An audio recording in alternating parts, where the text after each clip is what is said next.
یہ کیسے انقلاب ہوا کہ یزید جیسے ملعون نے اہل بیت علیہ السلام کو آزاد کر دیا، جو بالکل ترس نہیں کھاتا تھا، جس کے دل میں کوئی رحم نہیں تھا، کیوں اس نے آزاد کیا؟ میں یہ مفہوم پیش کرنا چاہتا ہوں مصائب سے پہلے۔ کون سی ایسی شے تھی جس کی وجہ سے وہ خوف زدہ تھا، ڈر گیا تھا؟ اس کے دل میں کوئی ایمان تو تھا نہیں، وہ خدا ہی کو نہیں مانتا تھا، پیغمبر کو نہیں مانتا تھا، تو اس نے آل رسول کو کیا ماننا تھا؟ نہ قرآن کو مانتا تھا، ہے نا؟ اشعار شیعہ سنی تمام مورخین نے لکھے ہیں کہ اس کے ہاتھ میں شراب کا جام تھا، قرآن کے ورقے رکھے ہوئے تھے، اس پہ رکھتا جاتا تھا شراب کو۔ جب وہ اہل بیت کو لایا گیا اور بار بار یہ اشعار پڑھتا تھا، لعبت ہاشم بالملک فلا وہی نزل ولا ملک جاء، یہ بنی ہاشم نے کھیل کھیلا، ایک کو نبی بنا دیا، کسی کو علی کہہ دیا، کسی کو حمزہ، اور یہ بنو امیہ کو نیچے دکھانے کے لیے کہہ دیا کہ خدا ہے، نہ خدا کو مانتا ہوں۔ یہ یزید کہہ رہا تھا شراب پی کے، نشے میں شراب کے، جب آل رسول لائے جا رہے تھے، کہا نہ میں خدا کو مانتا ہوں، نہ رسول کو، نہ قرآن کو، نہ وحی کو، کسی چیز کو نہیں مانتا، یہ سب کچھ معاذ اللہ استغفر اللہ رب، یہ سب کچھ جھوٹ ہے، یہ بار بار کہہ رہا تھا۔ تو بعض لوگ بعض نادانی میں کہہ جاتے ہیں وہ صرف اہل بیت کو نہیں مانتا تھا، باقی سب کچھ مانتا تھا۔ یزید کسی شے کو نہیں مانتا تھا، نہ خدا پہ اس کا ایمان تھا، نہ رسول پہ، نہ قرآن پہ، کسی شے پہ ایمان نہیں تھا، توہین کر رہا تھا۔ اس لیے زیدان گرامی علیہ السلام نے کہا کہ اس نے پوری کوشش کی کہ جتنے بھی آثار ہیں وہ ختم کر دیے جائیں۔ اب وہ میں خطبے میں پیش کر چکا ہوں جناب زینب کبریٰ کے متعلق، جو میں نے خطبہ پیش کیا تھا اس میں تفصیل سے نے پیش کیا کہ بی بی نے پورے دربار کا ماحول منقلب کر دیا تھا، اس لیے اس نے خطبے کی امام سجاد کو اجازت دی تھی، وإلا اجازت نہیں دینا چاہتا تھا۔ امام خطبہ دیتے تھے، زنجیروں میں ہاتھ ڈال کے وہ بٹھا دیتے تھے، توق جو خاردار تھا گلے میں اس کو ہلاتے تھے، امام دوبارہ بٹھا دیے جاتے تھے کہ نہیں آپ خطبہ نہیں دے سکتے، کیونکہ یزید جانتا تھا اگر امام نے ایک خطبہ دیا تو پورا انقلاب برپا ہو جائے گا۔ اب کیا ہوا ایسا؟ علامہ مجلسی نے بحار الانوار میں ایک روایت کو نقل کیا ہے، میں صرف اس کو پڑھوں گا کہ کیسے علامہ مجلسی کہتے ہیں کہ ایک عیسائی گزر رہا تھا جو اپنی بیٹی اور بیوی کے ساتھ شام آیا تھا، دمشق آیا تھا، اس کے زادرہ ختم ہو گیا، جب سب پیسے ختم ہو گئے تو اس نے سوچا کہ کیا کروں، بادشاہ کے سامنے کوئی تحفہ دوں گا تو وہ اس کے بدلے میں مجھے کوئی انعام دے گا، پیسے دے گا، تو مسلمانوں کے بادشاہ کو کوئی تحفہ دے دیتا ہوں۔ سوچنے لگا، پھر اس نے کہا کہ ایک ہرنی کو میں کہیں سے شکار کرتا ہوں، گیا، جا کے دیکھا ایک ہرنی بہت خوبصورت تھی، گلے میں رسی ڈالی، گھسیٹتا ہوا جا رہا تھا کہ اچانک زندان کے دروازے پہ ہرنی رک گئی۔ اس نے بہت کوشش کی، کہا کہ اتنا زور لگا رہا ہوں لیکن کھینچا نہیں جا سکتا، کھینچتا رہا، اچانک اس نے رسی کو ڈھیلا کیا، دھکیلنے لگا، ہرنی بہت تیزی سے زندان کے دروازے پہ آئی، اور علامہ مجلسی کہتے ہیں بحار الانوار میں کہ اس نے فصیح عربی زبان میں کہا السلام علیک یا ابن رسول اللہ۔ وہ عیسائی تھا، پریشان ہونے لگا کہ یہ کیا کیفیت ہے، جانور بول رہے ہیں، بڑا پریشان ہو کے آگے بڑھا دیکھنے کے لیے کہ زندان میں کون ہے جسے یہ ہرنی نے فصیح عربی زبان میں سلام کیا۔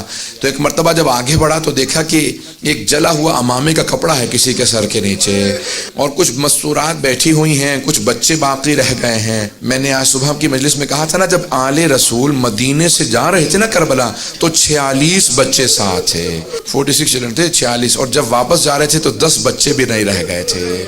نہ جانے کتنے بچوں کی شہادتیں ہوئی ہیں۔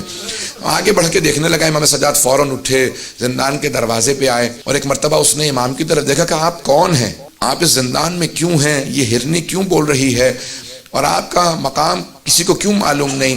امام نے ہرنی کی طرف دیکھا، دیکھنے کے بعد کہا کہ یہ ہرنی مجھ سے صرف اتنا کہہ رہی ہے کہ مجھے اتنی دیر کی مہلت دلا دیں، میرے 2 بچے ہیں اس پہاڑ کے پیچھے، میں انہیں دودھ پلا کے واپس آ جاؤں۔ امام نے پلٹ کے اس عیسائی سے کہا میں تجھے ضمانت دیتا ہوں یہ ہرنی واپس آ جائے گی، بس اسے اتنی مہلت دے دے، اپنے بچوں کو دودھ پلا دے۔ اس نے فوراً اس ہرنی کو آزاد کر دیا، کہ میں نے آپ کی وجہ سے اسے آزاد کر دیا، یہ ہرنی آپ سے مہلت مانگ رہی ہے، یہ آپ کو کیسے معلوم؟ امام نے کیسے آزاد کر دے، میں حجت خدا ہوں۔ کہا آپ کون ہیں؟ کہا تو نے مسلمانوں کے آخر نبی جو ہیں، نبی آخر زمان، ان کا نام سن رکھا ہے؟ کہا ہاں محمد مصطفیٰ۔ کہا کہ ان کے 2 نواسے تھے، حسن و حسین، میں حسین کا بیٹا ہوں۔ اب وہ تڑپنے لگا، کہا یہ سارے مسلمان ہیں اس شہر کے اندر، اور ان میں سے کوئی بھی آپ کی حرمت کو نہیں جانتا، کوئی آپ کے مقام و عظمت کو نہیں سمجھتا۔ ایک مرتبہ اس نے گھروں پہ جانا شروع کیا، دروازوں پہ دستک دینا شروع کی، مسلمانوں باہر آ جاؤ، یہ تمہارے نبی کی ذریت ہے جو قید خانے میں، یہ آل نبی ہیں جو تمہارے قید خانوں میں ہیں۔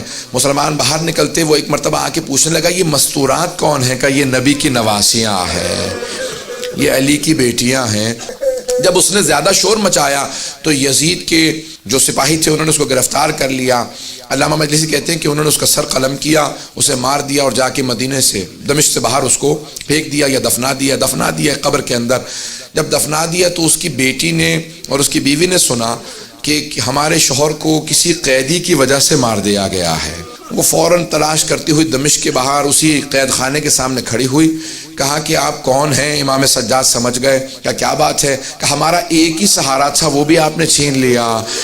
امام نے ایک مرتبہ اعجاز سے زندان کے دروازے کھلے، کہا میرے ساتھ چل، اور امام اس مقام پہ پہنچے جہاں پہ قبر تھی، کہا پروردگارہ میری مظلومیت کا واسطہ۔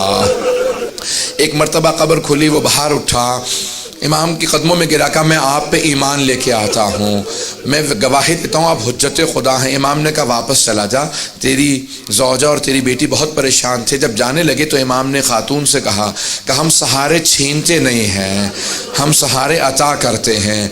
بس اس کے بعد ایک مرتبہ ایسا ماحول بنا، ہر دمشق کے گھر کے اندر باتیں ہونے لگی کہ کوئی یہ قیدی یہاں آل رسول ہیں، وہ عیسائی کہہ کے گیا تھا۔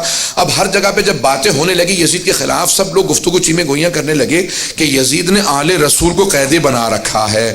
تو یزید نے کہا ان کو یہاں سے بھیج دو، واپس مدینے چلے جائیں، اب یہ میرے خلاف کچھ نہیں کر سکتے، یہ بیویاں ختم ہو چکی ہیں، ان کو قید کے اندر اتنی مسلسل سختیاں آئی ہیں کہ یہ میرے خلاف کچھ نہیں کر سکتے۔ ایک مرتبہ اس نے کہا کہ میں آپ کو آزاد کرنا چاہتا ہوں، میں آپ سے سوال کروں، اگر کسی دو گروہوں میں جنگ ہو، شرائط وہ رکھتا ہے جو جیتتا ہے، شرائط وہی رکھتا ہے جو جیتتا ہے۔ تو ایک مرتبہ یزید نے کہا میں آپ کو آزاد کرتا ہوں۔ امام سجاد نے کہا ہماری کچھ شرائط ہیں، شرائط پوری کر دے، ہم واپس چلے جائیں گے۔ کہا کیا شرائط ہے؟ کہ پہلی شرط ہے شہداء کے سروں کو واپس کر دے، دوسری شرط یہ ہے کہ جو تبرکات لوٹے تھے تبرکات کو لوٹا دے، اور تیسری شرط یہ ہے کہ ہمیں یہاں پہ رونے کے لیے ایک مکان دے دے، ہم اب تک کھل کے رو نہیں سکے ہیں۔ بس بھئی آپ پہ اور مجھ پہ تو کوئی پابندی نہیں ہے، بیویوں کے گریے پہ بھی پابندی تھی۔ آج سنیں گے مصائب کو، بس بھی بس ایک چراغ رہنے دیجئے گا، اب سنیں گے مصائب کو، یہ چراغ بجھا دیے گئے تاکہ کوئی رونے میں حیا نہ کرے، کوئی رونے میں شرم نہ کرے، لیکن پھر بھی کچھ دیر بعد یہ چراغ جلا دیے جائیں گے، ہمیشہ تاریکی نہیں رہے گی۔ ایک 3.5 برس کی بچی تھی، وہ ہمیشہ یہی سوال کرتی تھی اماں دوبارہ کبھی چراغ بھی جلیں گے، کبھی روشنیاں بھی ہوں گی۔ ایک مرتبہ مکان دیا کہ آپ یہاں پہ گریہ کر سکتے ہیں، ساری بیبیاں زمین پہ بیٹھی گریہ کر رہی تھی، روتی جاتی تھی، کوئی مصائب پڑھنے والا نہیں تھا۔ ایک بیوی آواز دیتی تھی واہ حسینہ، ساری بیبیاں رونے لگتی تھی۔ جب خاموش ہوتی دوسری بیوی کہتی واہ عباسہ، پھر جب خاموش ہوتی کوئی بیوی کہتی واہ علی اکبرہ، پھر کوئی کہتی واہ علی اصغرہ، واہ قاسمہ۔ بس شہداء کے نام آتے تھے، مصائب ذہن میں آ جاتے تھے۔ کسی کا لاشا پامال ہوا ذہن میں آتا تھا، کسی کے چھوٹے سے لاشے کے گلے میں تیر لگنے کے مصائب ذہن میں آتے تھے۔